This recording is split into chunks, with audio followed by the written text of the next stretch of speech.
Welcome friends. आइए automobile and diesel mechanic के इस लेक्चर में हम आपका स्वागत करते हैं।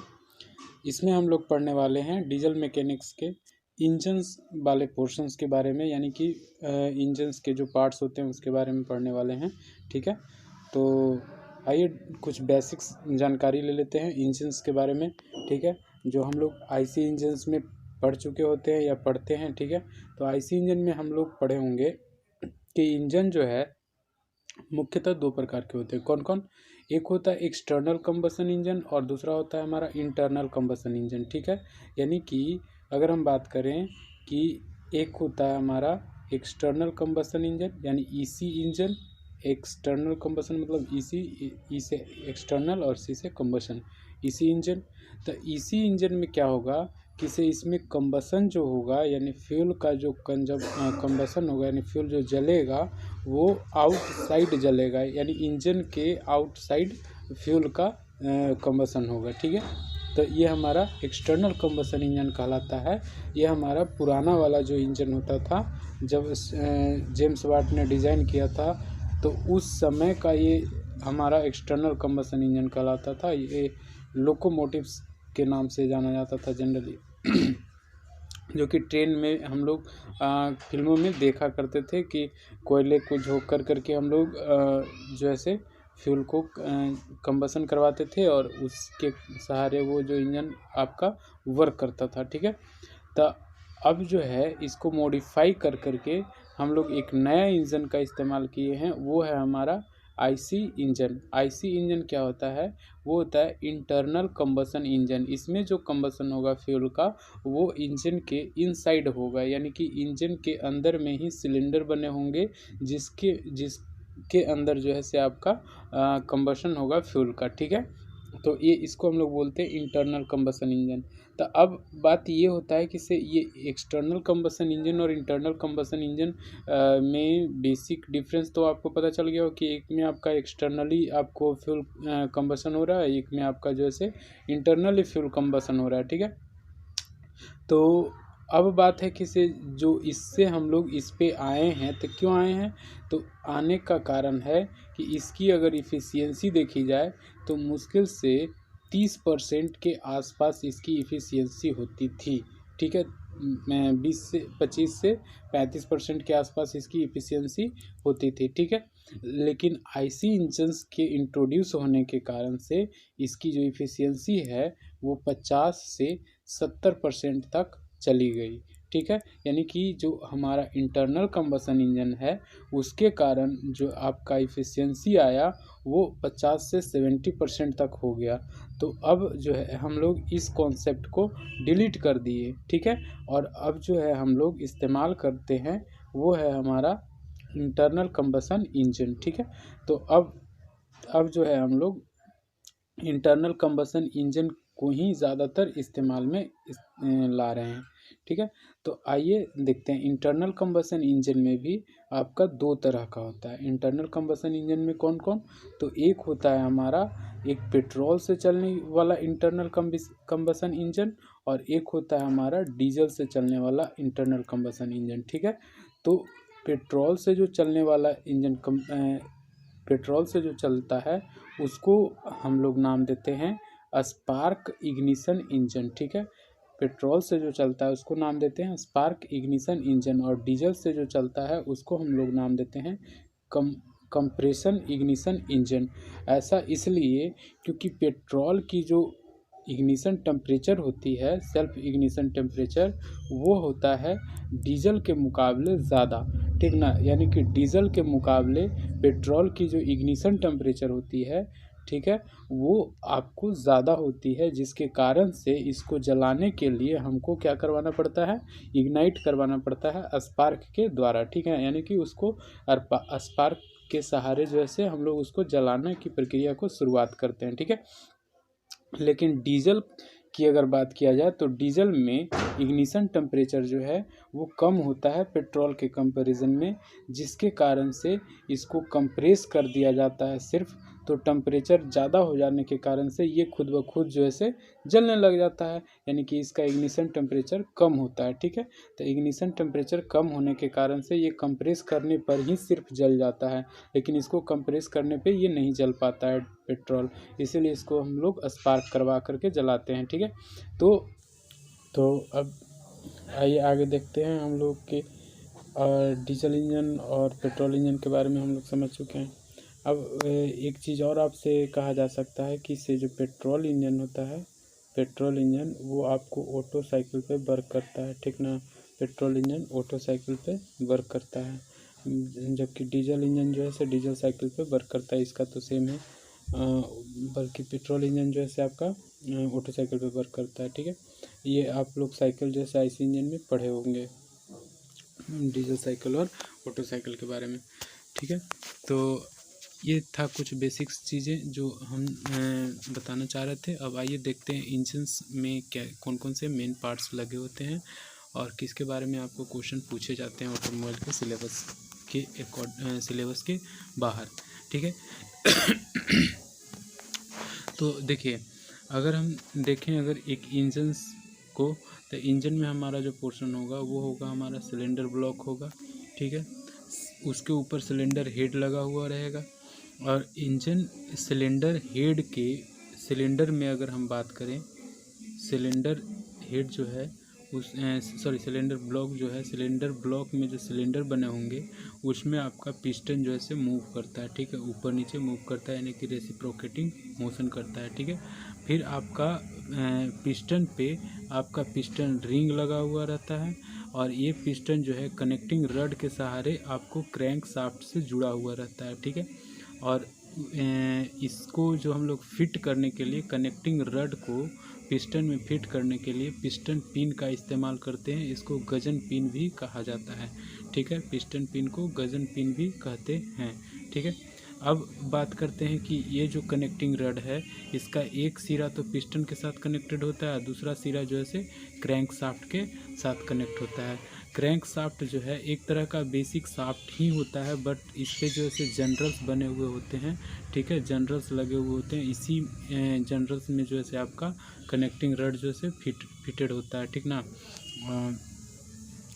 जिसके कारण से ये ऊपर नीचे रेसिप्रोकेटिंग मोशन कर सके, और इसी क्रैंक शाफ्ट पे आपको एनर्जी को स्टोर करने के लिए फ्लाई व्हील का इस्तेमाल किया जाता है, ताकि जब एनर्जी की ज़रूरत हो तो वो सप्लाई दे सके। ठीक है, फिर हमारा जो है कैम शाफ्ट का इस्तेमाल किया जाता है, वो क्रैंक शाफ्ट के पैरेलल में ही ऊपर में हम लोग कैम शाफ्ट का इस्तेमाल करते हैं। ये कैम शाफ्ट जो है इंजन, एक तरह से कह सकते हैं कि एक टाइमिंग शाफ्ट है। ठीक है ना, जो क्रैंक शाफ्ट के साथ कैम शाफ्ट टाइमिंग चेन के द्वारा जुड़ा हुआ रहता है। ठीक है, ये पैरेलल में दोनों होता है, क्रैंक शाफ्ट और कैम शाफ्ट जो है आपका एक दूसरे के पैरेलल होता है, और ये टाइमिंग चेन से जुड़ा हुआ रहता है।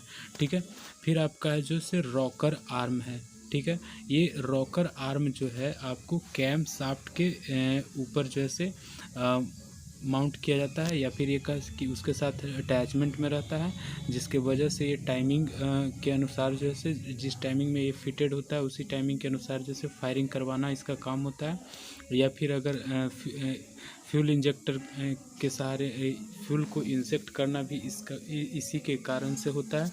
ठीक है, अगर अदर पार्ट्स की बात करें तो इसमें हमारा स्पार्क प्लग होगा, इग्निशन डिवाइसेस होगा, कार्बोरेटर होगा, intake and outlet, intake and exhaust manifold होगा, एयर फिल्टर होगा, ऑयल फिल्टर होगा, etc होगा। ये संप में ही आपका जो है ऑयल जो है रहता है। ठीक है, और बाकी सारे पार्ट्स में वो सप्लाई होती है। ठीक है, तो अब आइए एक एक चीज़ों को हम लोग डील करते हैं। पहले हम लोग इंजन ब्लॉक के बारे में देखेंगे, फिर सिलेंडर हेड के बारे में देखेंगे, फिर पिस्टन के बारे में देखेंगे। इससे पहले हम लोग एक डायग्राम ले लेते हैं, जिसको डायग्राम से हम लोग इसको समझने में थोड़ा सा आसानी होगी। ठीक है, आइए देखते हैं हम लोग ये इंजन का डायग्राम है, जिसमें ये इंजन को दिखाया गया। ऐसा आप देखते हैं कि कोई भी गाड़ी में इस तरह के पार्ट्स लगे होते हैं, एक जो इंजन होता है हमारा। ठीक है, अब इसके अगर अरेंजमेंट में और थोड़ा सा इसको खोल करके देखें तो कुछ इस तरह से आपको दिखेगा। ठीक है, जिसमें हमारा देखिए कि यहाँ पे आपको क्रैंक शाफ्ट कैम शाफ्ट सब आपको दिख रहा है। ये आपका जो पोर्शन है, ये वाला जो पोर्शन होता है जिस पे आपका अटैच है, ये वाला पोर्शन, इसको बोलते हैं क्रैंक शाफ्ट। ठीक है, ये वाला आपका पिस्टन लगा हुआ है। ठीक है, अच्छा, अब इसी के साथ आपका टाइमिंग चेन से जुड़ा हुआ रहता है, जो ऊपर की ओर रहेगा आपका कैम शाफ्ट रहेगा। ठीक है, टाइमिंग चेन से जुड़ा हुआ रहता है वो। और यहाँ पे आपका फ्लाई व्हील, क्लच, ये सब आपका लगा हुआ रहता है। ठीक है, तो ये कुछ पार्ट्स हम लोग देख रहे हैं। अब इसको और भी अगर सिंप्लीफाइड फिगर के रूप में हम देखें तो कुछ इस तरह से रहेगा आपका। देखिए,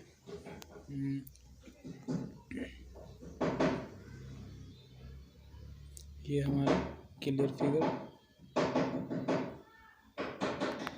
तो आइए देखते हैं, इसको समझते हैं एक एक चीज़ को। तो देखिए, ये आपका जो है क्रैंक शाफ्ट हुआ। ठीक है, इस पे जो ये वाला जो पोर्शन होता है उसको बोलते हैं मेन जनरल्स। ठीक है, ये वाला जो पोर्शन वाइट वाला जो पोर्शन दिख रहा है उसको बोलते हैं मेन जनरल।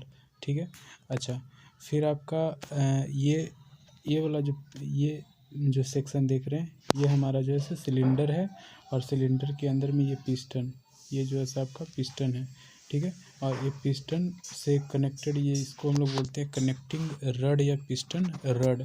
ठीक है, पिस्टन को कनेक्ट करता है क्रैंक शाफ्ट के साथ, कनेक्टिंग रड या पिस्टन रड। ठीक है, अच्छा, अब अगर हम बात करें तो ये क्रैंक शाफ्ट जो आपको दिख रहा है, इसका एक सिरा यहाँ पे जैसे गियर बने हुए होते हैं जो जा कर के जुड़ते हैं किसके साथ, तो कैम शाफ्ट के जो गियर्स होते हैं उसके साथ जुड़े हुए रहते हैं। टाइमिंग चेन इसको बोलते हैं। जो आपका ये जो बेल्ट दिख रहा है इसको टाइमिंग चेन या टाइमिंग बेल्ट बोलते हैं। ठीक है, अच्छा, अब अगर हम बात करें कि ये जो क्रैंक शाफ्ट का काम होता है किसी इसको जो है रेसिप्रोकेटिंग मोशन प्रोवाइड करना, और साथ में ये जो है आपका इसको कैम शाफ्ट को आपको रोटेट करवाना। ठीक है, इससे पावर लेकर करके जो पिस्टन है आपका, पिस्टन जो पावर जनरेट होता है इंजन में, वो पावर को आपको क्रैंक शाफ्ट को डिलीवर किया जाता है कनेक्टिंग रड के द्वारा। ठीक है, और इस पे जो फ्लाई व्हील लगा हुआ रहता है वो fly wheel energy storing device के रूप में काम करता है। जो क्या होता है, किसी जैसे ही आपका पावर स्ट्रोक ख़त्म हो जाता है तो बाकी के स्ट्रोक जो होते हैं वो उसी फ्लाई व्हील का एनर्जी जो है से उसमें ट्रांसफ़र होकर करके मिलता है। ठीक है, तो ये हुआ। अब देख रहे हैं अगर हम इसके ऊपर अगर देखें, कैम शाफ्ट के ऊपर देखें तो ये हमारा कैम लगा हुआ रहता है। ये सब जैसे कैम लगा हुआ रहता है, ये आपका एक जो है आपका कैम शाफ्ट को हम लोग बोलते हैं तो इनटेक कैम शाफ्ट, और एक को एग्जॉस्ट कैम शाफ्ट बोलते हैं। ठीक है, ये एक का काम होता है कि से आपको इनटेक करवाए, एक का काम होता है एग्जॉस्ट करवाने का। ठीक है, तो ये हमारा कैम शाफ्ट होता है। दो कैम शाफ्ट लगा हुआ होता है जो कि क्रैंक शाफ्ट के पैरेलली फिट होता है, टाइमिंग बेल्ट के साथ जुड़ा हुआ रहता है। ठीक है, अब अगर हम बात करें कि इसमें फायरिंग कैसे होती है, तो फायरिंग का देखिए कि ऊपर से जैसे ही ये कैम शाफ्ट नीचे की ओर आता है तो ये वाल्व जो है से आपका ओपन होता है। ठीक है, और ये वाल्व जब ओपन होगा तो उस स्थिति में अगर ये पिस्टन जो है, पिस्टन नीचे की ओर अगर आता है तो ऊपर से क्या करेगा कि एयर को सक करेगा। ठीक है, जैसे ही एयर को सक करेगा तो उस स्थिति में हमारा क्या होता है कि एयर सक पूरा एयर जो है सिलेंडर के अंदर भर जाता है। अब फिर जब पिस्टन ऊपर जाता है तो उस एयर को क्या करता है कि कंप्रेस करता है, और उस स्थिति में ये जो है आपका क्लोज रहता है। यहाँ पे आपका जो वाल्व है वो क्लोज रहता है, और जैसे ही फिर ऊपर कंप्रेस हो जाता है तो उस स्थिति में अगर डीजल इंजन है तो हम लोग फ्यूल को इंजेक्ट करवा देते हैं और वो विस्फोट होता है। ठीक है, और विस्फोट होने के कारण से हमको पावर मिलती है, और पावर मिलेगा तो ये फिर से पिस्टन को धक्का देगा और नीचे की ओर उसको प्रेस करेगा। ठीक है, नीचे की ओर उसको एक्सपेंड करना चाहेगा। ठीक है, तो जब उसी स्थिति को हम लोग बोलते हैं पावर स्ट्रोक, और पावर स्ट्रोक के कारण से पिस्टन जो है नीचे की ओर प्रेस होता है और आता है, जिसकी वजह से ये रोटेशन लेता है आपका क्रैंक शाफ्ट। और फिर जो है से अगले ही स्ट्रोक में क्या करता है कि इससे जली हुई जो गैसें होती हैं उसको एग्जॉस्ट के रूप में बाहर निकाल देता है एग्जॉस्ट वाल्व के द्वारा। ठीक है, तो ये सारा चीज़ से हमारा अरेंजमेंट इसी पे वेस्ट होता है। अब अगर हम बात करें कि रॉकर आर्म कौन सा होता है, देखिए ये जो चीज़ें हमने बनाई है तो ये एडवांस्ड आपका ये जो इंजन है एडवांस्ड इंजन है, जिसमें हम लोग क्या किए हैं कि कैम शाफ्ट को ऊपर में फिट किए हैं। हम लोग जो कैम शाफ्ट जनरली आपको ये जो दिखता है वो नीचे में ही फिटेड होता है, और इसके साथ जो है पुश रड के सहारे जो है हम लोग क्या करते हैं कि ऊपर के रॉकर आर्म को हम लोग चलाते हैं। ठीक ना, रॉकर आर्म जैसे हमारा ऑपरेट होता है, रॉकर आर्म यहाँ पे लगा हुआ रहेगा और वही जो है वाल्व को आपको ऑपरेट करता है। ठीक ना, टाइमिंग के साथ उसको ऑपरेट करता है। लेकिन यहाँ पे हम लोग क्या किए हैं कि इसे ऊपर में ही हम लोग जैसे कैम शाफ्ट को फिट आउट कर दिए हैं। तो ये एडवांस्ड इंजन है। ठीक है, आजकल के इंजन जैसे हम लोग जिसमें पुश रड की आपको ज़रूरत यहाँ पे नहीं दिख रही है, लेकिन जनरली आपको जो पहले के इंजन थे जो अभी तक चलते हैं उस पर आपको पुश रड भी होता है, रॉकर आर्म भी होता है। ठीक है, तो ये चीज़ थी। अब आइए देखते हैं इंजन्स के बाकी के नोट्स को। ठीक है दोस्तों, जैसा भी हम लोग देख रहे थे इंजन्स के कुछ पार्ट्स के बारे में, तो अभी हमने देखा इंजन्स के अंदरूनी पार्ट्स को भी देखा और उसके बाहरी पार्ट्स को भी हम लोग देखे थे कि कैसा होता है हमारा बना हुआ, कैसा डिज़ाइन होता है उसका। ठीक है, तो आते हैं बात करते हैं सिलेंडर ब्लॉक की। तो सिलेंडर ब्लॉक में जो है ये अगर हम कहें कि ये पोर्शन जो है दो पोर्शन से मिल करके हमारा बना हुआ है सिलेंडर, तो क्या हुआ कि निचला पोर्शन जो होता है सिलेंडर ब्लॉक होता है, जिसमें सिलेंडर बने हुए होते हैं, और ऊपर वाला जो पोर्शन है एज अ कवर के रूप में हम लोग लगाते हैं, जिसको हम लोग बोलते हैं सिलेंडर हेड। ठीक ना, नीचे वाला में जिसमें सिलेंडर बना हुआ रहता है उसको हम लोग बोलते हैं सिलेंडर ब्लॉक। ठीक है, सिलेंडर ब्लॉक, और ऊपर वाला जो पोर्शन होता है उसको बोलते हैं सिलेंडर हेड। ठीक है, सिलेंडर हेड। ठीक है, तो ये दो पार्ट से मिल करके आपका पूरा इंजन जैसे डिज़ाइन होता है। ठीक है, अब इनके बारे में अगर मैन्युफैक्चरिंग की अगर बात किया जाए तो ये जो है से हमारा कास्ट आयरन या एलोय एल्युमिनियम आयरन के एलोय एल्युमिनियम का बना हुआ होता है। ठीक ना, सिलेंडर ब्लॉक है या सिलेंडर हेड जो है वो कास्ट आयरन या ग्रे कास्ट आयरन इसमें लिखे हम, it is generally made up of grey cast iron, या फिर इसको हम लोग एलोय एल्युमिनियम के भी बनाए जाते हैं। ठीक है, इसको अब कहते हैं कि से a liner is fitted inside the cylinder which can be changes whenever it wear. कहने का मतलब ये है कि से जो हम लोग अगर मान लेते हैं कि हमारा सिलेंडर ब्लॉक बहुत बड़ा है, ठीक है, तो अब बार बार कहने का मतलब है कि से इसमें जो सिलेंडर बनाए गए हैं तो बार बार पिस्टन के रेसिप्रोकेटिंग मोशन होने के कारण से ये सिलेंडर का जो वाल है, जो दीवार है, वो क्या होगा, घिसेगा। तो घिसेगा तो कहने का मतलब ये है कि कुछ समय के बाद ये घिस जाने के कारण से इसको तो हमको हटाना पड़ेगा, यानी कि ये पूरा सिलेंडर ब्लॉक हमारा से क्या हो जाएगा, ख़राब हो जाएगा। ठीक है, तो इस खराबी को हम लोग क्या करते हैं ना कि इसे थोड़ा सा इम्प्रूव कर देते हैं। क्या इम्प्रूव कर देते हैं कि इसे हमको ये पूरा जो सिस्टम है इसको फिर से दोबारा कास्ट करने की ज़रूरत ना पड़े, यानी नया बदलने की ज़रूरत ना पड़े, क्योंकि नया बदलना पड़ेगा तो काफ़ी कॉस्ट आएगा। हम लोग इसमें क्या करते हैं कि इसे एक ऐसा अरेंजमेंट डाल देते हैं जो क्या किया जाए कि इसे जैसे ही घिसे उसको हम लोग आउट कर सके। ठीक है, तो उसको हम लोग बोलते हैं लाइनर। ठीक ना, यानी कि सिलेंडर के अंदर कप जैसा अरेंजमेंट जो है से इसके चारों तरफ जो है एक पाइप जैसा अरेंजमेंट हम लोग फिट कर देते हैं, डाल देते हैं ऊपर से। ठीक है, तो वो अरेंजमेंट को हम लोग बोलते हैं लाइनर। ठीक ना, तो वो लाइनर क्या होगा कि से अब सिलेंडर के अंदर वो फिट कर दिए हैं, तो जब भी घिसेगा तो वो लाइनर घिसेगा, है ना। सिलेंडर का जो डायरेक्ट जो सिलेंडर ब्लॉक का जो मटेरियल है वो तो संपर्क में ही नहीं है इसके पिस्टन के, तो जब भी घिसेगा हमारा क्या घिसेगा, लाइनर घिसेगा। अब लाइनर घिस जाता है तो हमको सिर्फ बदलना पड़ेगा, लाइनर को बदल देंगे फिर दूसरा लाइनर लगा देंगे। तो अब क्या हुआ कि कॉस्ट हमारा जो है से कम गया। क्यों? क्योंकि अब जब भी घिसेगा तो हमारा पूरा ब्लॉक जो बदल रहे थे अब वो बदलने की ज़रूरत नहीं पड़ेगी। ठीक है, तो ये हम लोग जैसे इम्प्रूवमेंट करते हैं बड़े सिलेंडर के अंदर, ठीक है। तो इसी चीज़ को हमने लिखा है कि से a liner is fitted inside the cylinder which can be changes whenever it wear, जिसको हम लोग चेंज कर सकते हैं जब ये घिस जाता है, ठीक है, बियर आउट हो जाता है।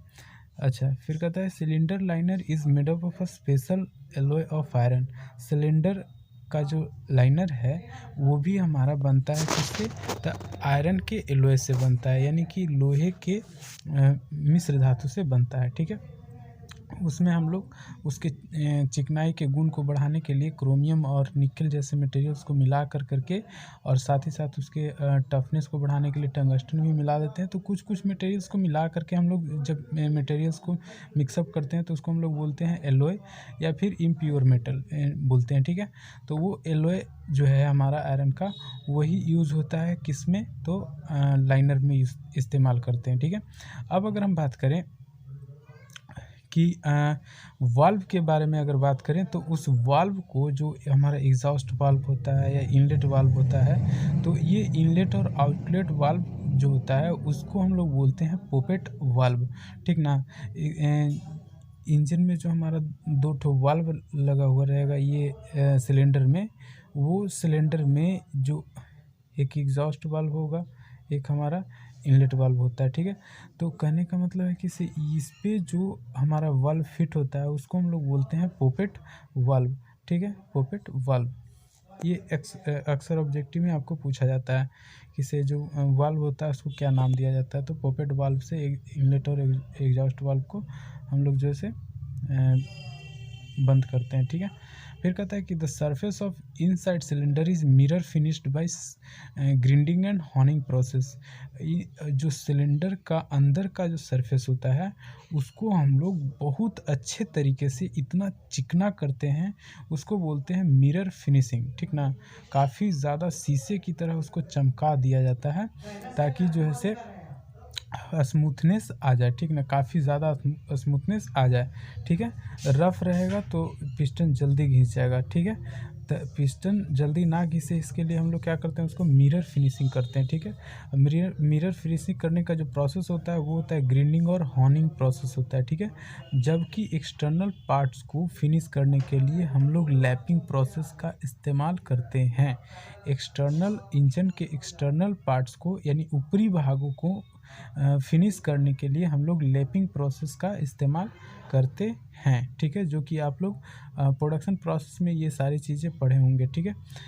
अब बात करते हैं कि एल्युमिनियम एलॉय जो है, एल्युमिनियम एलॉय उसका भी इस्तेमाल हम लोग सिलेंडर ब्लॉक को बनाने में करते हैं, ठीक है।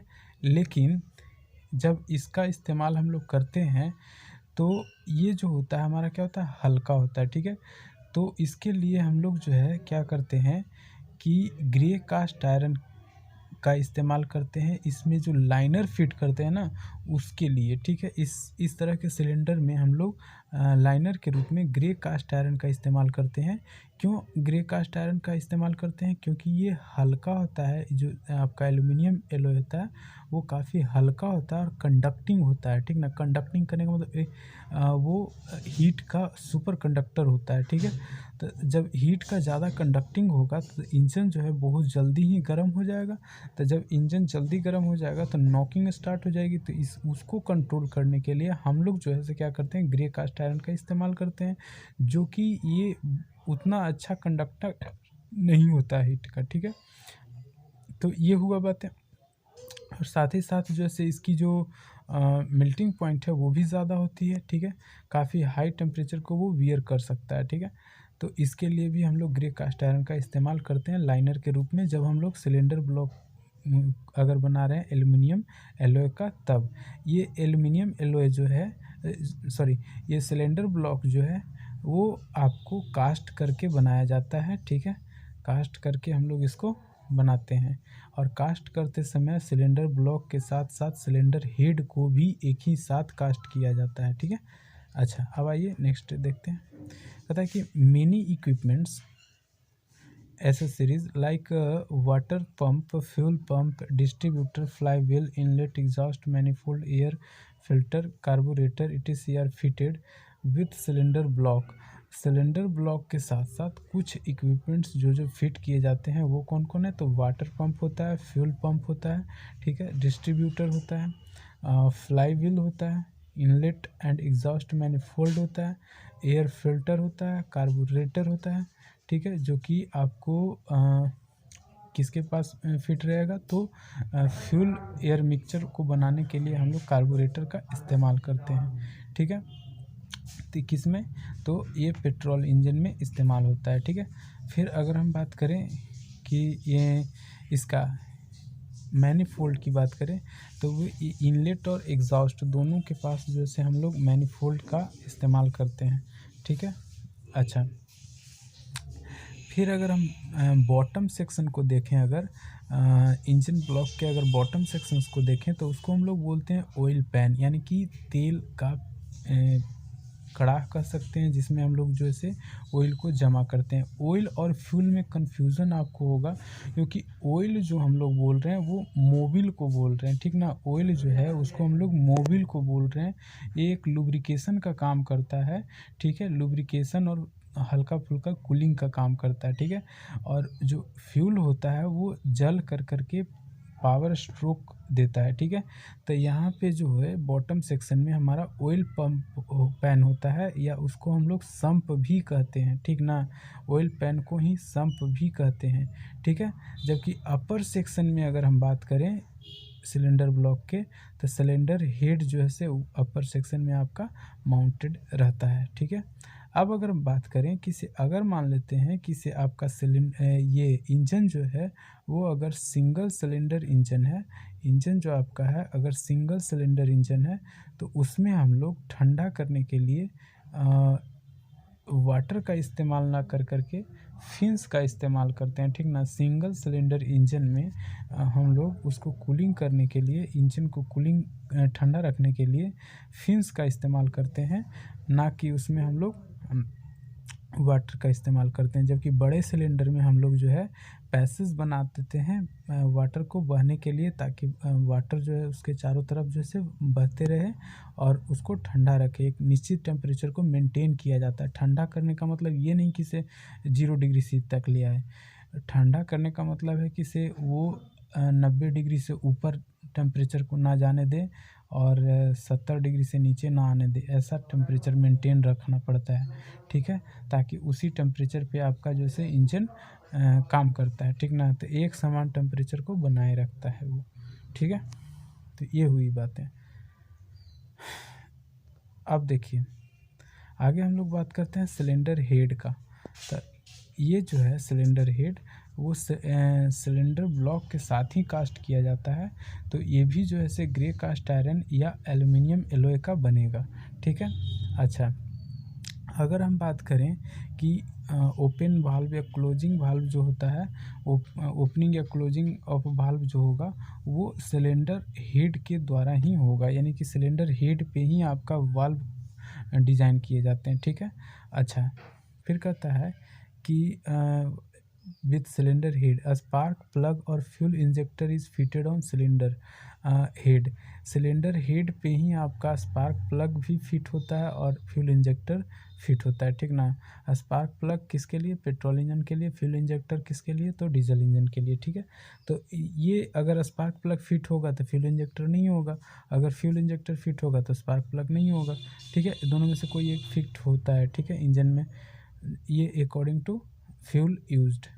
अच्छा, अब अगर हम बात करें कि passage are made in cylinder head and block for floating cooling water. हमने अभी बताया था कि इंजन में ही आपको पैसेज बनाए जाते हैं ताकि जो है वाटर को फ्लो करने का रास्ता मिल सके और उसको जो है से इंजन को कूलिंग हो सके, ठीक ना। इंजन को कूलिंग हो सके इसका मतलब ये नहीं कि एकदम टेम्परेचर को कम कर दिया जाए, नहीं, एक निश्चित टेम्परेचर को मेंटेन रखा जाए, ठीक ना। Gasket is introduce between head and block for preventing the leakage. हम लोग एक बासर का इस्तेमाल करते हैं जिसको हम लोग गास्केट कर रहे हैं, जो इंजन हेड और ब्लॉक के बीच में रहता है, वो इसलिए ताकि जो है लीकेज ना हो, ठीक ना। जो भी पावर स्ट्रोक हो या फिर मतलब कि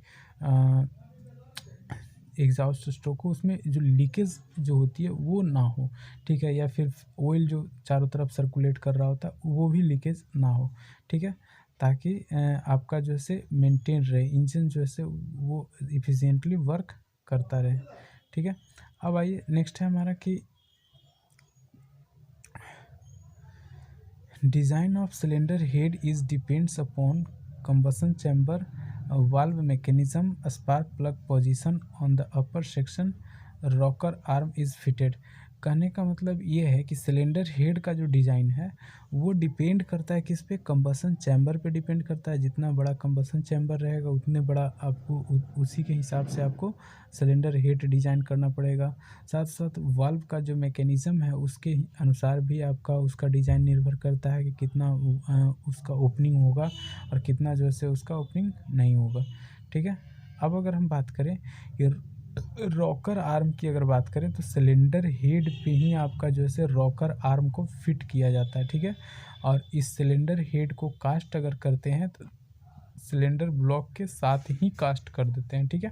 सिलेंडर हेड को हम लोग सिलेंडर ब्लॉक के साथ में ही कास्ट कर लेते हैं, बना लेते हैं, ताकि जो है साइज़ जो है मेंटेन रहे, ठीक है। जितना साइज़ का ये रहेगा उतना ही साइज़ का आपका हेड रहना चाहिए, ठीक है।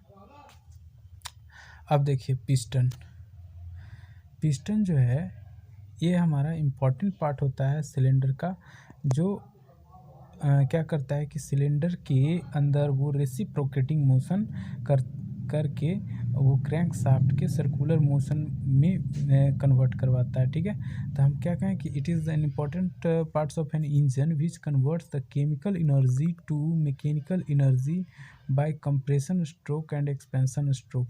यानी कि ये जो है आपका केमिकल एनर्जी को, यानी कि केमिकल एनर्जी किसको करें तो फ्यूल जब बर्न होता है, जलता है, कंबसन होती है, उसको हम लोग बोलते हैं, उसके द्वारा जो केमिकल एनर्जी प्रोड्यूस होती है वो chemical energy actual produce chemical reaction एक तरह से हुआ हमारा, ठीक है, जिसको हम लोग ऑक्सीडेशन रिएक्शन कह सकते हैं, ठीक है। जो कंबशन होता है हमारा वो ऑक्सीडेशन रिएक्शन ही होता है। तो वो केमिकल एनर्जी जो था उसको वो किस में कन्वर्ट कर रहा है, मैकेनिकल एनर्जी में कन्वर्ट कर रहा है, ठीक है, पावर हम लोग को मिलता है। अच्छा, कहता है कि piston rings are fitted in groups of piston circumference. The piston rings जो है आपका जो ये पिस्टन होगा वो पिस्टन की इस सर्कमफेरेंस पे आपको क्या रहता है, पिस्टन रिंग जो है लगा हुआ रहता है, इसमें ग्रुप्स बने हुए रहते हैं, उसी पे आपका पिस्टन रिंग जो है फिट किया जाता है, चूड़ी जिसको हम लोग बोलते हैं हिंदी में। तो ये चूड़ी जो है इसमें फिट रहता है और इसी में आपका एक बड़ा सा होल भी बना रहता है जिस पे आपको गजन पिन से अटैच होता है कनेक्टिंग रड, ठीक है। और ये कनेक्टिंग रड का एक सिरा यहाँ पे गजन पिन से और नीचे में आपका बुश के साथ कनेक्टेड होता है जनरल्स पे, किस पे, जनरल्स पे, क्रैंकशाफ्ट के जनरल्स पे, ठीक है। अच्छा, अब अगर हम बात करें by the help of connecting rod, reciprocating motion of piston is converted into circular motion of crankshaft। हाँ, ये बात सही है कि से कनेक्टिंग रड के सहायता से ये पिस्टन के रेसिप्रोकेटिंग मोशन जो है वो कन्वर्ट हो जाता है क्रैंकशाफ्ट के सर्कुलर मोशन में, ठीक है। Due to which transmission system is work, जिसके कारण से ट्रांसमिशन सिस्टम जो है वर्क करता है, क्योंकि ये रोटेशन मोशन जो है वही ट्रांसमिशन सिस्टम को जाता है, ठीक है। अच्छा, due to continuous motion of piston its skirts is beared. जो आपका पिस्टन जो होता है इस कंटिन्यू मोशन चूँकि कर रहा होता है, रेसिप्रोकेटिंग कर रहा होता है, तो इसका जो स्कर्ट होता है इसको हम लोग स्कर्ट बोल रहे हैं, ठीक ना। ये वाला जो पोर्शन होता है इसका जो एरिया वाला पोर्शन उसको हम लोग स्कर्ट बोलते हैं। तो वो स्कर्ट जो है वो घिस जाएगा, क्योंकि ये बार बार लाइनर से ऊपर नीचे हो रहा है, तो इसके मतलब है कि इस सर्कमफेरेंस जो है वो घिसेगा, तो ये घिस जाता है, तो स्कर्ट पे आपका घिसाव होता है, ठीक है। फिर कहता है कि generally piston is made with cast iron और एल्युमिनियम पिस्टन, एल्युमिनियम एलॉय। जो पिस्टन है वो हमारा कास्ट आयरन या एल्युमिनियम एलॉय का बना हुआ होता है, ठीक है। ज़्यादातर एल्युमिनियम एलॉय का बनाया जाता है ताकि जो है हल्का रहे और मजबूत रहे, ठीक है। The piston clearance is about 0.025 mm to 0.1 mm, यानी कि पिस्टन का जो क्लियरेंस होता है वो आपको 0.025 mm से 0.1 mm तक का होता है पिस्टन का क्लियरेंस। यानी कि अगर पिस्टन का क्लियरेंस नहीं दिया जाए तो वो स्टक कर सकता है, ठीक ना। ये आपको स्टक कर सकता है, किसके साथ चिपक सकता है, दीवार के साथ, ठीक है। तो इसमें हम लोग क्लियरेंस देते हैं, ठीक है। अब अगर हम बात करें पिस्टन रिंग का, तो ये कास्ट आयरन का बना हुआ रेक्टेंगुलर शेप का आपका रिंग होता है जो कि पिस्टन के सरकमफेरेंस पे लगा हुआ रहता है। ये दो तरह का आपका रिंग होता है, एक होता है हमारा कंप्रेशन रिंग का, एक होता है ऑयल रिंग। कंप्रेशन रिंग का क्या काम होता है, तो ये क्या करता है कि गैस प्रेशर को सील करने का काम करता है। ऑयल रिंग का काम होता है कि इसे ऑयल को वो कंबशन चैम्बर तक पहुंचने से रोकता है, ठीक है। ये दो तरह का रिंग है जो अलग अलग जो काम करता है आपको। इसमें जो रिंग लगाए जाते हैं वो 3 से 5 की संख्या में लगाए जाते हैं, ठीक है। 2 कंप्रेशन रिंग, 1 ऑयल रिंग, या फिर 4 कंप्रेशन रिंग, 2 ऑयल रिंग, इस तरह से ऐसे कर करके 3, 5, 7 इस तरह से हम लोग जैसे लगाते हैं रिंग इसमें, पिस्टन रिंग, ठीक है। तो ये थी हमारा आज का लेक्चर। बाकी की जो चीज़ें हैं हम लोग अगले वीडियो में पूरा कर लेंगे, ठीक है। तब तक के लिए थैंक यू।